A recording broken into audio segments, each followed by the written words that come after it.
બાયડમાં ગણપતિ બાપાનું ભવ્ય સ્વાગત કરવામાં આવ્યું। ગણપતિ બાપાના આગમન સમયે બાયડના ધારાસભ્ય ધવલસિંહ ઝાલા ઉપસ્થિત રહ્યા।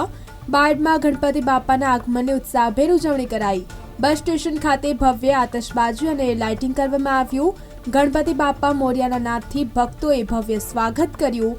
ગણપતિ બાપાના આગમન સમયે મોટી સંખ્યામાં નગરજનો હાજર રહ્યા। બાયડમાં ગણપતિ બાપાનું ભવ્ય સ્વાગત કરવામાં આવ્યું। ગણપતિ બાપાના આગમન સમયે બાયડના ધારાસભ્ય ધવલસિંહ ઝાલા ઉપસ્થિત રહ્યા। બાયડમાં ગણપતિ બાપાના આગમનની ઉત્સાહભેર ઉજવણી કરાઈ। બસ સ્ટેશન ખાતે ભવ્ય આતશબાજી અને લાઇટિંગ કરવામાં આવ્યું। ગણપતિ બાપા મોરિયાના નાદથી ભક્તોએ ભવ્ય સ્વાગત કર્યું। ગણપતિ બાપાના આગમન સમયે મોટી સંખ્યામાં નગરજનો હાજર રહ્યા।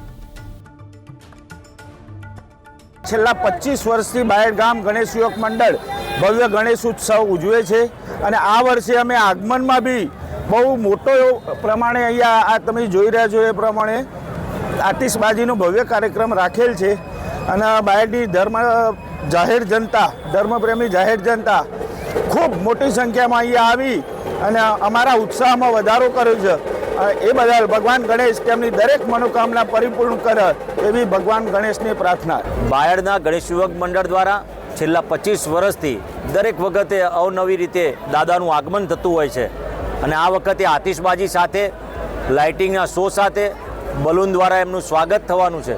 ત્યારે ભોળાનાથના સુપુત્ર એવા ગણપતિ દાદાનું આગમન મારા બાયડ વિધાનસભાની અંદર થઈ રહ્યું છે। ત્યારે તમામ ગણેશ યુવક મંડળના નાગરિકો અને બાયડના તમામ નાગરિકોને આનો લાવો લેવા વિનંતી કરું છું। સાથે ગણપતિ દાદાને પ્રાર્થના કરું છું કે આવનારું વર્ષ તમામ પ્રજા માટે લાભદાયી નીવડે, સુખદાયી નીવડે તેવી ભોળાનાથના સુપુત્ર એવા ગણપતિ દાદાને મારી બે હાથ જોડીને વંદન છે। ગણપતિ બાપ્પા મોરયા।